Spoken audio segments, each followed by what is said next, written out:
nung magluto ng Bisayang gulay. Laswa, bagong isda, tsaka ano po yung, wait lang mga kababayan, mag-ano ako ng apron dahil magluluto nga ako, maghihiwa-hiwa ako ng kamatis, sa kaluya, at tsaka po, may luya yata ako dito na ito pala, may balat na mga kababayan. At pakulo, ito po yung tanglad, lemongrass, ito kamatis, ito po kalabasa, ito po ay, alam niyo ba kung ano ito mga kasimple, hinahalo sa gulay sa laswa. Ganas. Konti lang kukunin ko mga kababayan dahil marami akong gulay. Kami lang kakain ng mag-asawa ito. Ganas po. Yan, tama na po yan. Yung iba kasi, tatabi ko para susunod po, ilalaga lang sa sausaw na lang sa, sa bagoong alamang, kalamansi na may tuyo. Okay lang naman po yun. O isasabay sa pulang itlog na maalat. Tapos ito po, okra. Halo-haloin ko na yung aking, parang pinakbit ba? Pero laswa lang mga kababayan, walang mantika. Ano lang, tubig, luya, saka ito po yung kamatis. Yang kamatis ko at saka tanglad. At saka ito po yung bagoong isasabaw ko lang. Ito yung pangpaalat ko, di ba? Sana asin. Ito na lang po. Tapos lagyan ko kunting paminta. Natapon pa mga kababayan. Tapos ito po yung sitaw. Okra. Talong galing sa garden mga kasimple. Tapos mga kababayan, lalagyan ko siya ng pangpalapot para masarap po. Yung bunga, yung guabi na laman, pwede po yan ilalagay sa laswa. Ano po mga kababayan, ito po i-ready ko muna ang akin, tapos magpapakulo muna ako ng tubig. Yung aking vegetable gulay, laswa.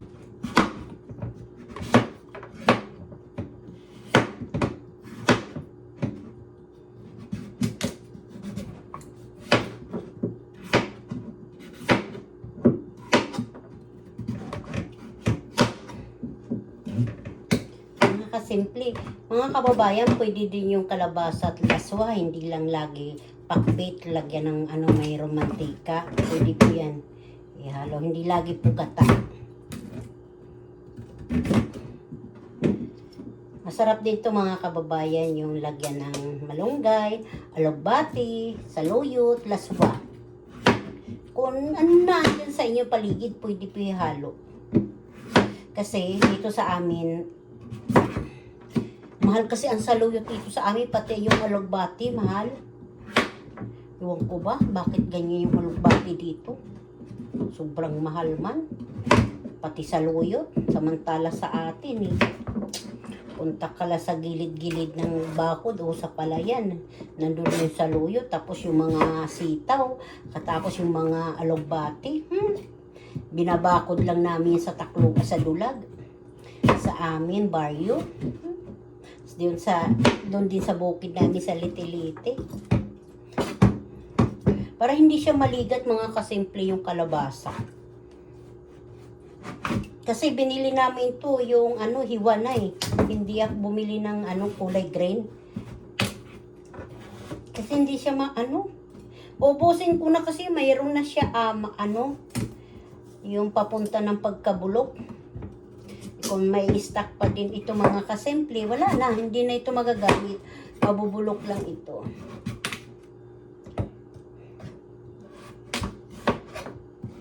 Meron din hiwa-hiwa dito. Ewan ko magkano ba ito. Oh. Ayan ang presyo. Hiwa-hiwa. Hiniwa na kalabasa. Sa market.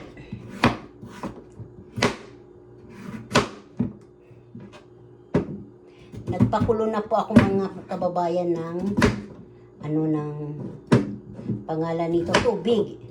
Pero ihalo ko pala yung ano mga kababayan, teka, nasabay luya. Ito mga kasimple, halo ko yung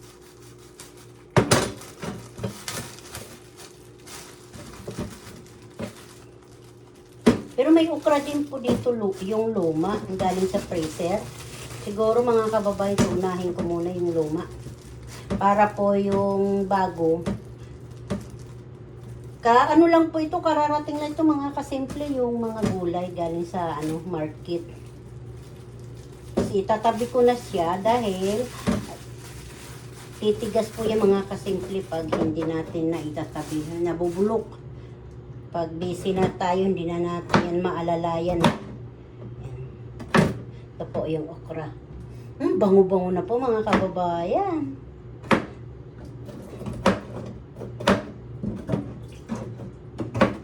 Kinukuha ko lang yung dolo. Aywan ko ba?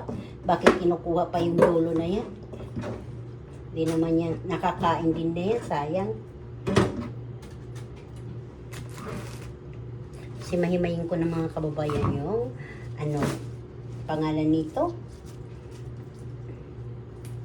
Mga kababayan, nalimutan ko na. Ganas. Talbos ng kamote. Ganas nga ni. Ito ang ganas dito sa Amerika. Ang tataba.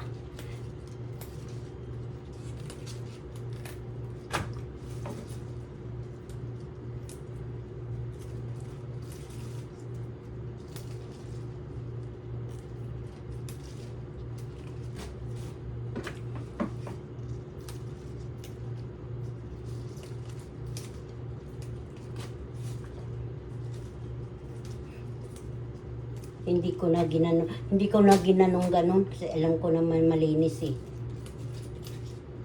Ewan ko ba sa atin sa Pilipinas. Pag naggaganyan-ganyan pa tayo para matanggal yung yung uod eh. Samantala dito sa mga pwede kumain kasariwang gulay. Ang tataba ng mga talbos. Tapos po ako mga kababayan, hindi ko alam kung malalagyan ko pa rin to o magpiprito na lang ako ng daing. Ito masarap to.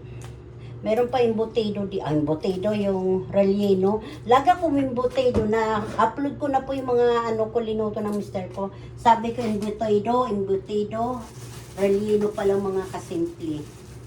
Tapos ito. Lahat ng ginagawa ko, nakakalaglagan na. Ito po yung, po mga kababayan, lagyan ko ng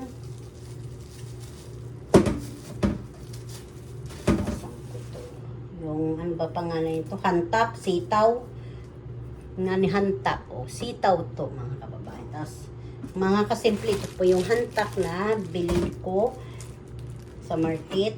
Ilalagay ko ito sa, sa mga, sa lagay. Kasi hiwa-hiwain ko lang siya. Hiwa-hiwain ko siya. Tapos sila, puhugasan ko mga kasimple. Lalagay ko sa freezer para pag ginamit ng mister ko, kasi mahilig ito yung mister ko gumawa ng kare-kare. Tapos ewan ko ba kung anong ginagawa niya ito. Mahilig sa sitaw ginagamit niya. Sitaw, talong. Alam mo mga kababayan, din nakakatikim ng dito, gulay na puso. Kaya mapait man ang puso dito. Parang apdo. Parang, kung mapait pa yung ampalaya, mas mapait pa talaga. Hindi mahigop-higop ang sabaw. Hindi na talaga ako nakabili ng puso na saging.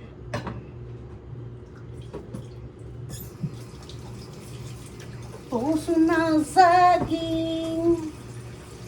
Tika na mga kababayan.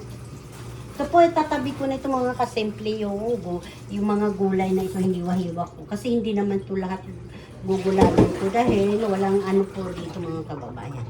Ito po, yung gulay ko. Ayan. Sasabaw ko na po yung yung pangalan nito. Yung bagong isda, ayan po. Isasabaw ko. Para magtimpla na po yung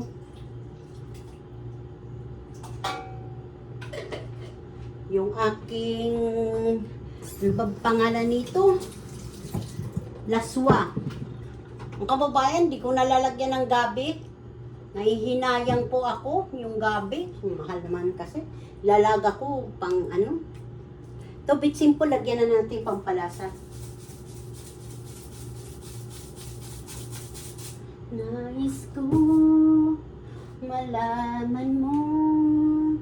Mga kababayan, lagay na natin yung gulay, yung mga matitigas.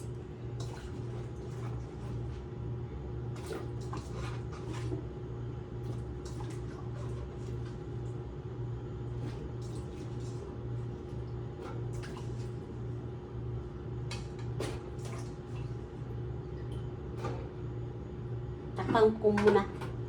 Mamaya ko na ipapakita pag okay na. Mamaya ko ilalagay yung ano pag... Mga kababayan, maglilinis muna ako ha. Ang aking pinaggagawa oh. Tapos ito po, yung sitaw na sariway, ito. Ilalagay ko na siya sa freezer. Para okay na po. Dito po siya ibabalot, mga kasimple. Para... Yan.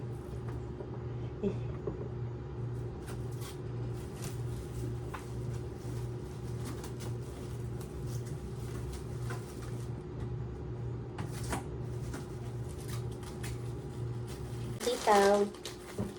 Hindi ko na siya lalagyan ng pangalan dahil malinaw naman na sitaw ito. Kasi alam mo mga kababayan, dito yan, yung pizza, ilalagay yung date, tapos yung ano, yung kung anong pangalan, ayan. Pero hindi ko nalalagyan ng name dahil nakikita naman sitaw ito. Tapos mga kababayan, maglalagay pa ako ng Knorr cube sa aking laswa, no? Knorr cube na hipon. Kumukulo na siya, maingay na po siya.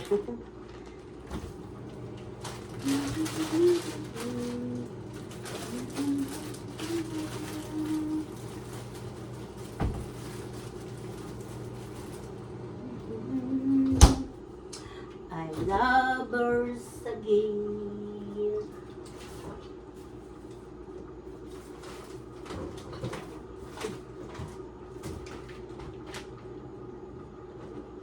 Mga kasimple ito po, piprito ko. Tuyo. Tapos may laswa. Pakita ko na sa inyo ang aking laswa, mga kabay. Ito, piprito ko ito tuyo. Huhugasan ko pala yung pangalan nito. Talbos ang kamote. Kumukulo na. Kukuha pala ako ng ano, mga kababayan. Ito. Dami ginagawa. Kukuha pala ako ng Knorr cubes. Dito ang Knorr cubes ko. Hipon. This hipon. Hipon. Ito hipon. Knorr cubes hipon. Para po may lasa. Okay. Bagoong isda ang ano mo, binibitsin mo. Sarap-sarap ang bango po mga kababayan. Tikman natin. Sarap po.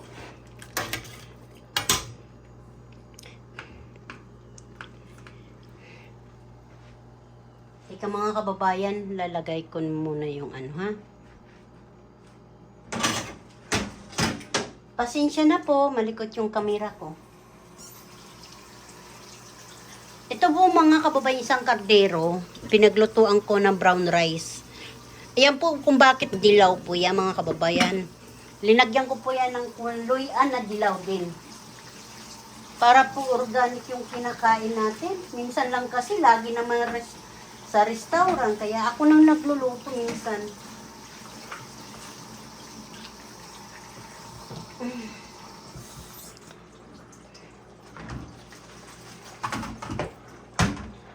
Ayan. Ito mga kababayan, ito pala yung baon ko ha. Yung brown rice yan. Alas 12 ang pasok ko mga kababayan. Sige po mga kababayan, lalagay ko na yung aking gulay na yan, paluto na lahat.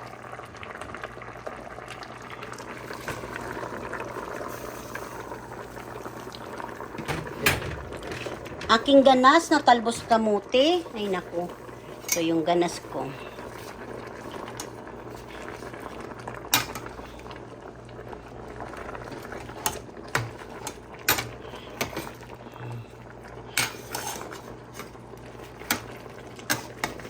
Di ko, pag naglalagay po kayo mga kababayan ng sabaw ng ng bagong isda, huwag nyo nalalagyan ng bitsin ha, nor cubes na lang kung anong pampalasa nyo. Bahala kayo kung gusto nyo bahala kayo kung anong, basta huwag na po pag maglagay ng asin. Okay na po ito, luto na po ito. Paano, kain na tayo. Ito po titira ko kasi matagal, hirap kut-kute yung tutong. Yan ang kakainin ko. Lalagyan ko ng sabaw. Ito na po. Diba? Half cook lang. Hindi masyado luto. Tapos yung sabaw, ayan lang ang sabaw. Cute lang. Hindi tinola, hindi marami. Ay mga kababayan. Ang aking laswa. Saka ito yung, ano pangalan nito? Embutido ba ito? Embutido?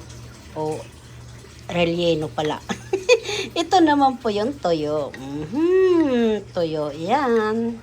Toyo ng tamban, mga kababayan. O. Tapos, relleno. At saka laswa. Kakain na po tayo mga kasimple. Luto na po yung aking pagkain. So, ayan na po yung aking baon. Yung kabila na lang, ito yung ititira ko. Para makakain yung mister ko. Ang aking brown rice. Sabi nga nila, huwag masyado din kumain ng brown rice dahil kanin din po yan. Pag kumain ng puti na kanin, konti-konti lang mga kababayan. Sige po mga kababayan, kain na tayo. Ay siya. Masustansya po ito. Laswa, talong, luya, sibuyas, bawang, kamatis. Sarap-sarap na po yan. Magsasandok na po ako mga kasimple ha. Mga kababayan, kain po tayo. Ito na po yung laswa. Tsaka yung tuyo.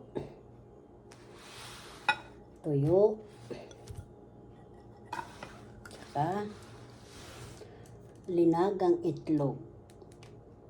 Ito na lang yung hapunan nila mga kababayan. Tsaka papaya. Kasi kagabi mga kababayan, ito po yung kinain nila, barbecue. Binili namin ito sa Mayroon. Nagtitinda dito, Pilipino pero taga Pampanga. Ito. Yan na lang natira, isa. Kain po mga kababayan. Papaya. Panghimagas po ito. Egg. Laswa. Ko alam kung makikita niyo ba ako. Kain po.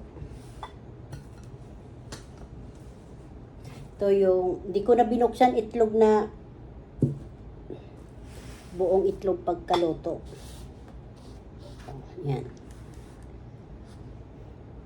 Thank you Lord sa biyayang binigay niyo sa akin ngayong hapunan. Marami pong salamat. Thank you Lord. Mga kababayan, kain po tayo.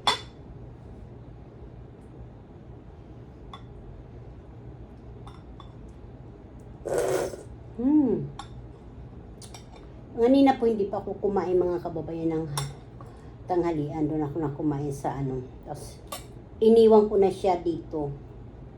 Ngayon kay hapon naman kain po. Kalabasa.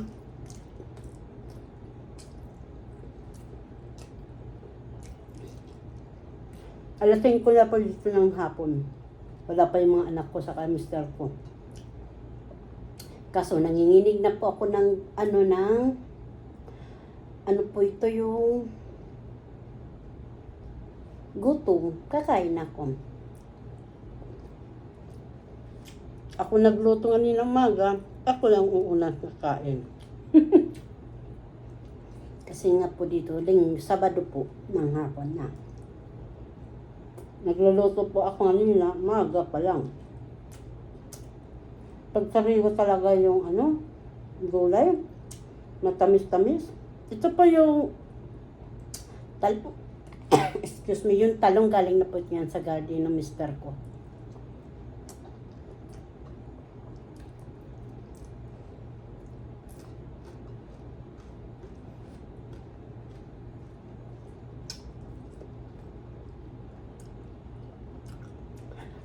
Tapos yung kanin mo, brown rice na mayroon luya. Hinalo ko po dito luya na dilaw. Diba yung sa atin tumuto? Sa Pilipinas, kung sa probinsya ka, makikita mo yung luya na dilaw. Ito po powder po ito binibili ko. Hugasan mo yung bigas. Pag hinugasan mo na, di ba, sasabaw na, saka mo na ilalagay yung powder. Magkakalat na lang po yan pag kumulo na yung yung tubig. Yan, ganito na hitsura.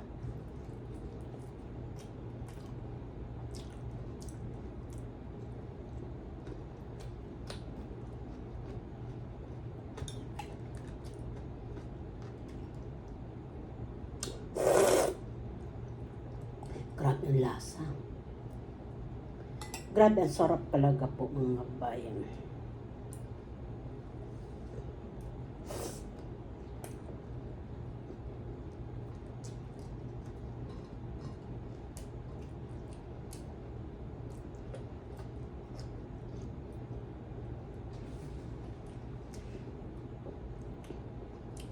Tapos yung mister ko, yung anak ko, itlog na lang yan sila. Hindi na sila magkakanin. Kung mister ko kakanin talaga yan dahil iinom yun ng vitamins niya paggabi.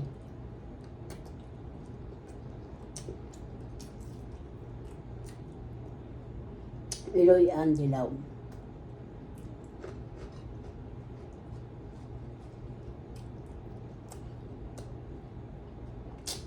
Sarap po yung kalabasa, mga kababayan.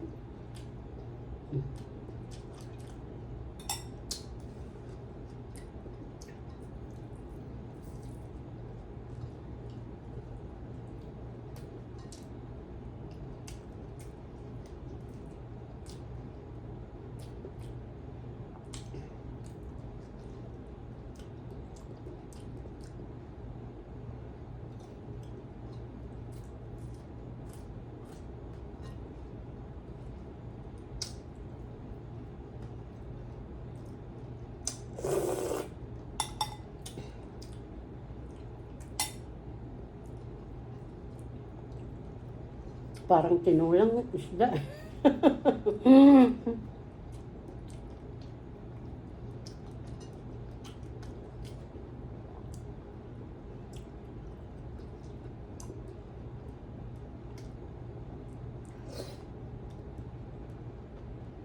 Tanglad. Dinikdik ko kasi bago ko inilagay sa tubig na pinakuluan ko.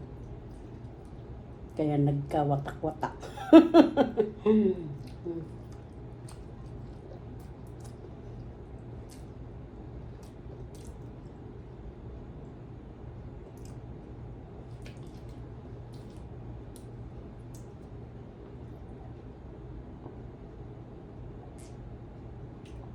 Salamat po, Lord. Kain tayo papaya, mga kababayan.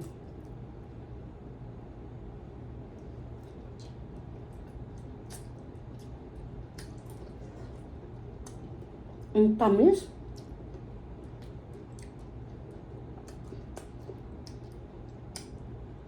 Binalatan pala ni mister ko. Siguro bago siya umalis, binalatan na yung yung papaya. Siguro nagbaon din siya. Malaki ito eh. Malaki siya. Mga itsura oh. Pulang-pula. Parang hinog sa puno. Yung banda dito po, matigas na. Try ko, malaglag. Hindi na po mga kababayan. Tapos na po. Wala. Kain ka na. Ito na yung anak kong bunso.